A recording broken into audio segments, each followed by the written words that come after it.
Hello and welcome back to Sprite Guard Plays HyperRogue.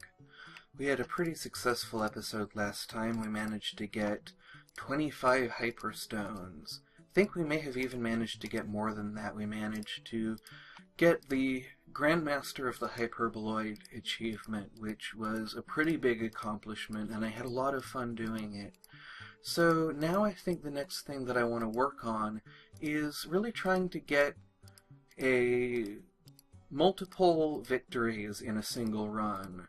And I have been working on doing some 100% speed runs. I have not succeeded at them yet, but I have been doing a lot of the groundwork for setting that up. I've been routing it, and I have been practicing, and I have been working out what the splits will be and what things are going to be necessary. And so I want to put a little bit of that to work and see if we can manage to get 100% victory at kind of a slower pace, not rushing headlong through everything. This early bit is still going to be pretty smooth sailing. We're going to be going for emeralds as our first milestone, which is going to be a bit of a ways off still, but we're going to need to get gold, and we're going to need to get fern flowers from the forest. And so that is what we'll be doing. We will be saving the jungle for later, much as we did in the last episode, because I like to go into the jungle with a lot of equipment. I like to have some orbs ready before I go into the jungle, because it's so dangerous, and especially when you get later into the game and you start getting eagles, it can become even more dangerous. But I think that as we get more powerful, as we get more options open to us, we will get to a point where we will become more able to deal with what the jungle throws at us, more than the jungle increases the amount of stuff that it's throwing at us. Now, it's a bit dangerous that I've gone into the Mirrored Land with a whole bunch of desert men chasing after me, because an eagle could show up, and that would put a lot of constraint on what we'd be able to do, and it would be very dangerous. But we managed to avoid that. We got lucky.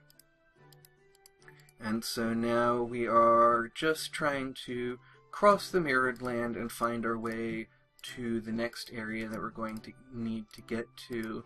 We may end up going into this Land of Eternal Motion because it's quite close, but we are going to need to get 2 more treasures from this area before we do that, so that shouldn't take us too long, and we can probably keep that Land of Eternal Motion in sight.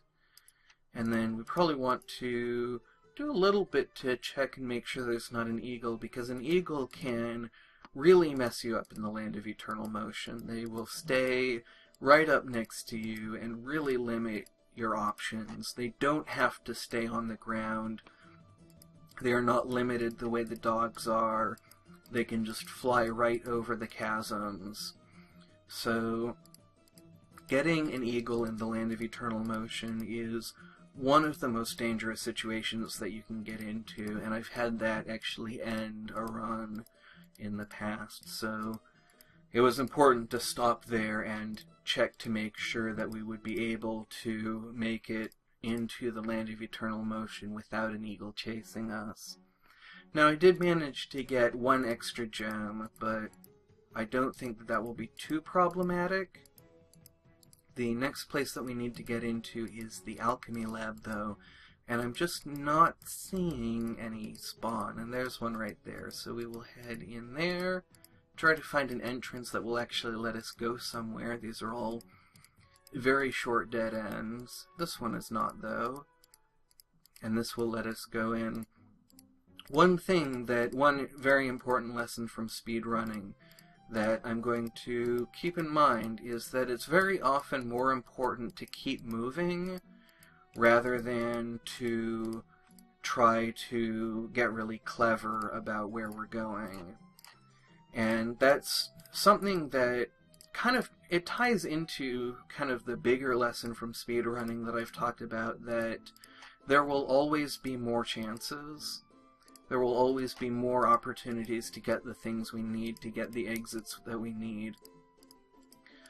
It's really not important to grab any particular victory, because there's just so much stuff in this game. There are just so many chances to get the things that we need that it's important to not get attached to one particular treasure that we want to pick up or one particular exit that we want to take. And especially in speedrunning, that becomes very important, because you move so much faster when you're not worrying about picking up treasures. And you're able to move so fast when you just move in a straight line and don't really think about where you're going. You can pick up lots of treasures along the way. You will pass lots of treasures for you to pick up. Now, I have kind of made a miscalculation in how long it would take this the sandworm to catch up with us. And so we're actually in quite a bit of trouble now, because I didn't take the time to really plan how I was going to take on this sandworm. And so now we need to kind of escape into the jungle, which is not something that I usually do. I usually try to stay right near the edge of the dry forest. Dry forest is what I meant, not the jungle. And so already we're kind of getting into some tight situations. Now, my plans for this episode in particular was to try and get into a bit of trouble, to try and get into some situations where it would be a little bit exciting. We've already gotten into that earlier than I really intended. And so I'm going to try and extricate myself from this situation. I am, however, hoping that we will get into some situations where I will get to put some arrows on the screen, because I really enjoy doing that, and I have really been working on getting better at that. I've been working on getting better at video editing and trying to get faster and more effective. And so I'm hoping that we will run into some situations where I can try out some new techniques and practice getting even better and faster at making those, because right now they're very labor intensive and they take a very long time to put in, but I like them so much that I want to get to a point where I can just put them in without really thinking about how much time or energy it's going to take me.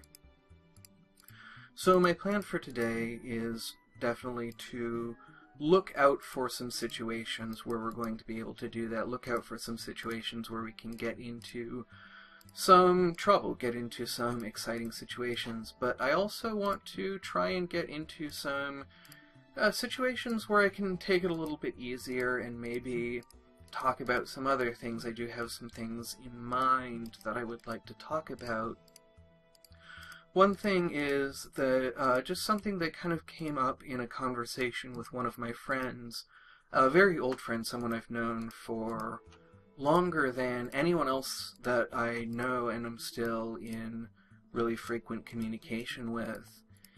And we kind of had this conversation that I don't even really want to talk that much about what came up in the conversation, so much as some ideas that came up as I was chewing on the things that we talked about later on, as I kind of reflected on the conversation. Because I find that oftentimes little tiny things will come up in conversations that will just stay with me much longer than you might think would make sense for just little ideas, little words to stay with me. There are some things that I remember from 10 or 20 years ago that have affected my life much more than I ever expected them to.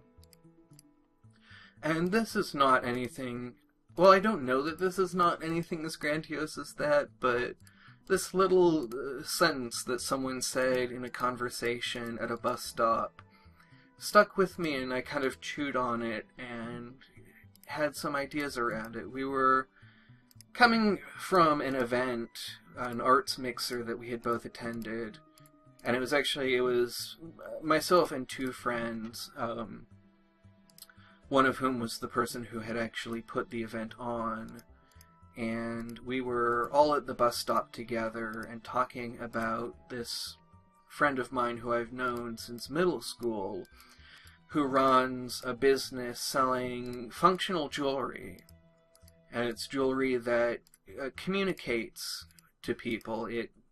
People can wear this jewelry in order to look nice and also say something about themselves, about their situation, their condition.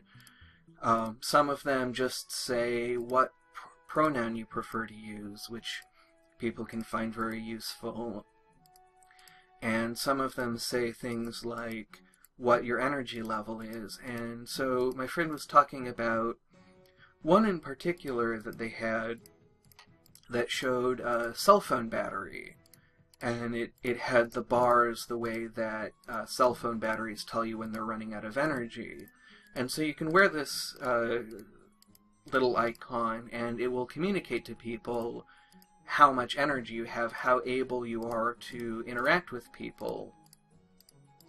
And this is an incredibly useful and cool thing, and I will definitely put a link to that in the description, because I really like the jewelry that this person makes, and I think it's really good stuff. But we were talking about this this battery pendant in particular, and this friend was saying that someone had said to them, and this is many layers of indirection, and I actually went in and researched it a little bit because there were so many layers of indirection that I was really not sure what exactly had been said, and I wanted to try and understand the ideas that were conveyed to me so that I could report them to you a little bit better, even though there is a fairly high chance that one of you is the person who said these things to me. But I know that there are a few people who watch this, and so I don't want to get too lost in sort of the meta of who's going to watch this video and how I'm going to talk about things. But basically, I did a little bit of research because this idea had surprised me, that there are some people who think that it's not appropriate for people with mental illnesses to use the term spoons, which was originally coined by someone who had lupus to try and explain what it's like living with a physical illness that people are not always able to see, that often people don't really recognize when people are struggling or how much difficulty people are having. And so this person came up with this idea of spoons to try to make it a little bit easier for people without lupus to understand the decisions that go into a day of struggling with disability.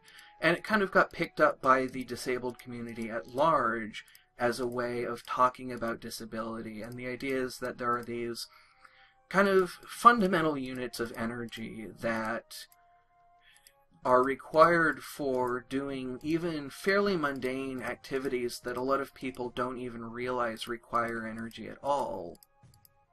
Kind of as a way of raising the friend of the person who was writing this article, raising their awareness about how much energy mundane tasks require when you're disabled. And so spoons became this very common metaphor that people use for describing disability, of you have this finite reserve of energy that you have to budget through your entire day, and that very simple things like getting up and getting dressed require you to spend some spoons. And my friend was saying that there are people out there, and I went online a little bit to verify that there are people who think that this should only be used for physical disabilities and not for mental disabilities. And I was reading a little bit about the reasoning behind that to try and understand it. But kind of independent of the reasoning for that particular claim, it made me think of kind of some of the patterns that we have in the world that are a little bit unusual and a little bit difficult to point out, because we have kind of common beliefs about the way that our world works that make it difficult to acknowledge certain patterns, because there are certain things that we believe so fundamentally that are so important to us that it's very difficult to acknowledge that there are patterns that kind of suggest that we don't completely believe certain things, or suggest that we don't completely act like we believe something. So there are these ideas that are so fundamental to our self-identity, or that seem so obvious and kind of self-evident, that we don't realize there are these patterns that actually kind of go, like when you try to actually state the underlying pattern, a lot of the times it's very difficult to state because it sounds downright absurd. Things like saying that rape is wrong. It's like something that we believe so thoroughly, or saying that, you know, racism is wrong. Things that seem so absurdly self-evident that when things happen that are not completely in keeping with those seemingly self-evident ideas, it's difficult to acknowledge, because the claim that people are not acting in this way seems unbelievable. And the idea that people might not act based on these self-evident seeming phrases, and there's so much evidence that we do believe these things, that it's very difficult to look at these patterns that don't follow these, or that seem to contradict these very fundamental self-evident things.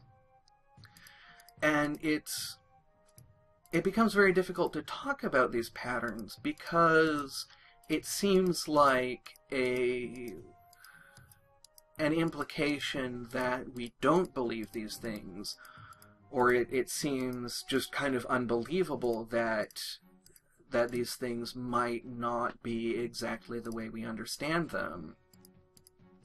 And so, kind of more what I was thinking about based on this, because this idea that people with certain that people with mental disabilities should use a different metaphor from people with physical disabilities really struck me as highlighting a pattern that is one of these patterns that sounds absurd when stated kind of in very broad terms, is this idea that mental illness isn't an illness, or that it's in some way not physically linked, that it's in some way not the same as a physical illness. And we have this kind of very strong belief of course mental illness is illness. You know, we know all about the harm that mental illness does to people, the way that it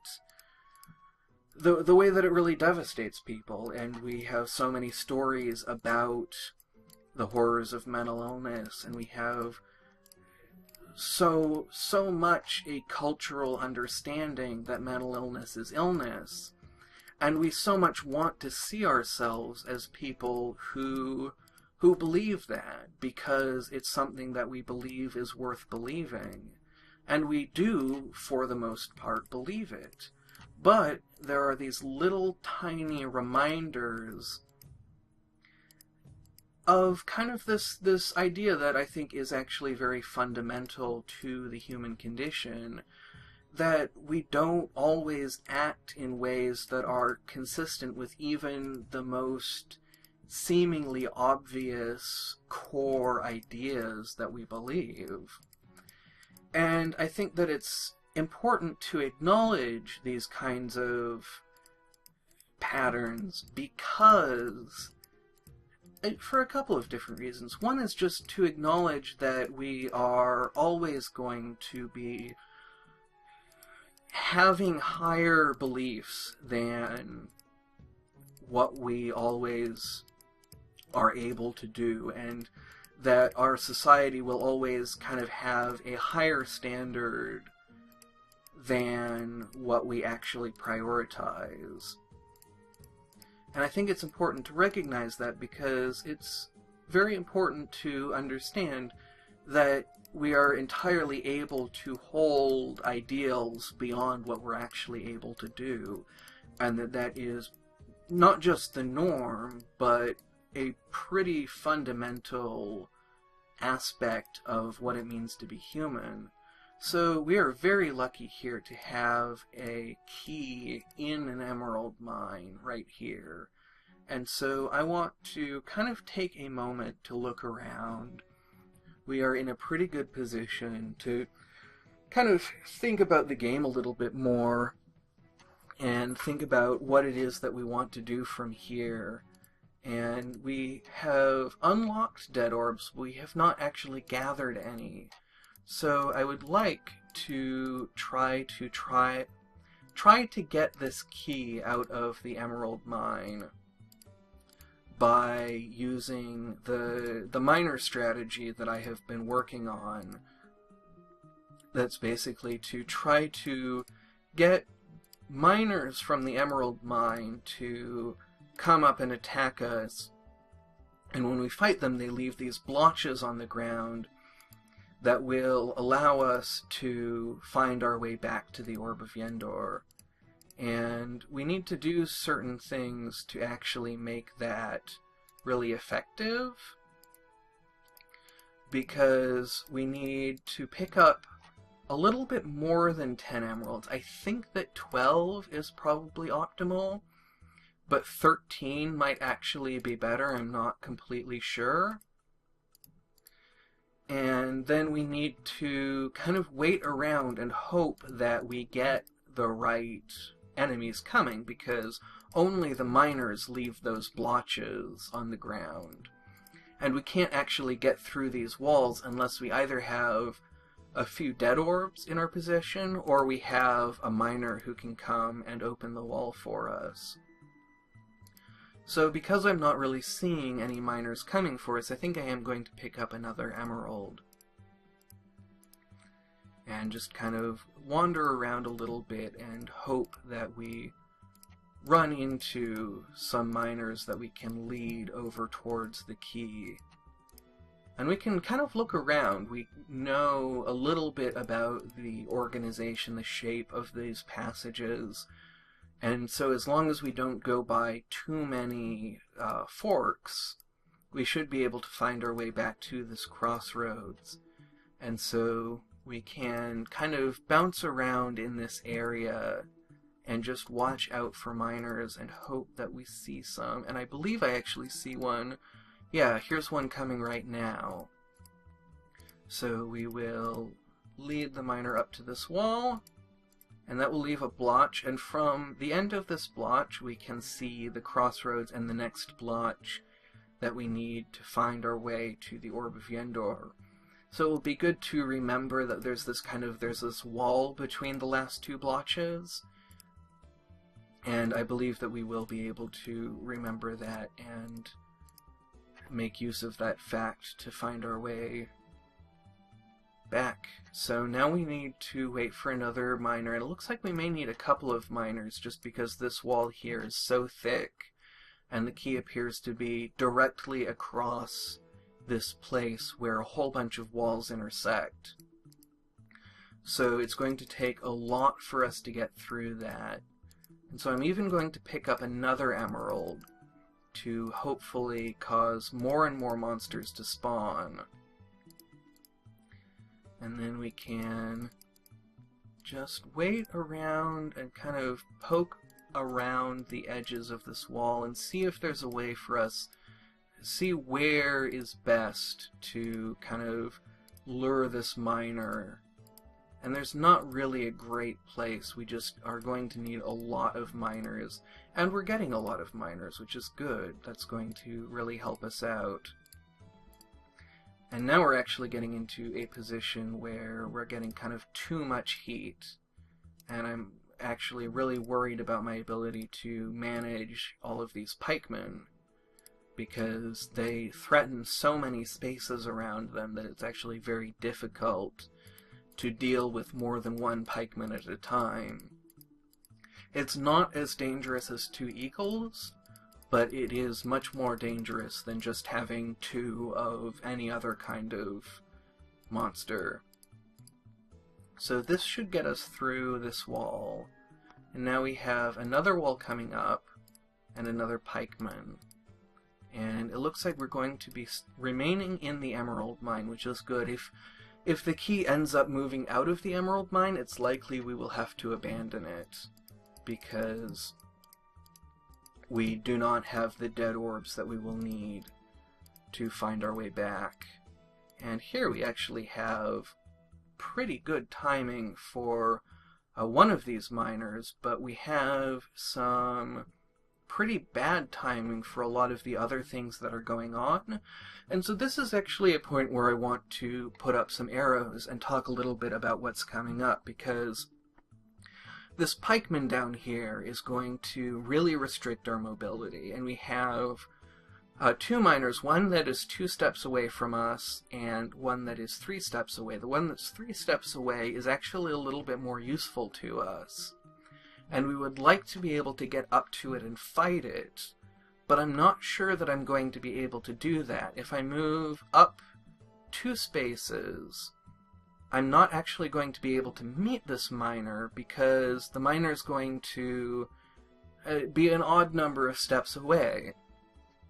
So I'm going to have to wait if I want to fight this miner up here, which will let this pikeman catch up with me. And at that point I might not be able to fight the miner. We're also going to have these flail guards coming down toward us. And they're going to line up, but they're not going to make things easier. And so I'm thinking that the thing to do may be to say, well, I would really like to use these miners effectively, but the situation we're in is so hazardous that I just want to focus on fighting and making sure that I get out of here alive. And I may have actually made an error by going into the vineyard, because the vineyard is so dangerous, and I have so little room to maneuver.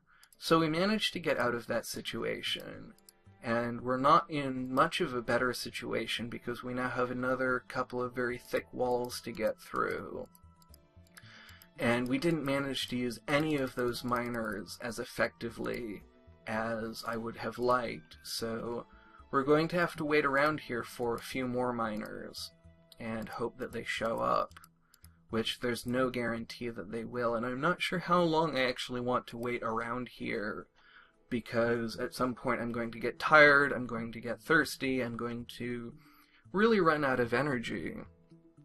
And I was not really planning to have a really strategy and tactics intensive game for this very first part of the episode. So I'm actually at this point going to check the time and probably wrap it up. It looks like we've been going for about half an hour, so I'm going to put the game on hold here and split the episode here, and probably do some waiting off camera, and then we will pick up basically the next time anything happens, whether I decide to move away or some monsters start coming out of the woodwork. So that will be in the next episode. That will be where we pick up. I hope to see you there, but most of all, thank you very much for watching, and have a great rest of your day.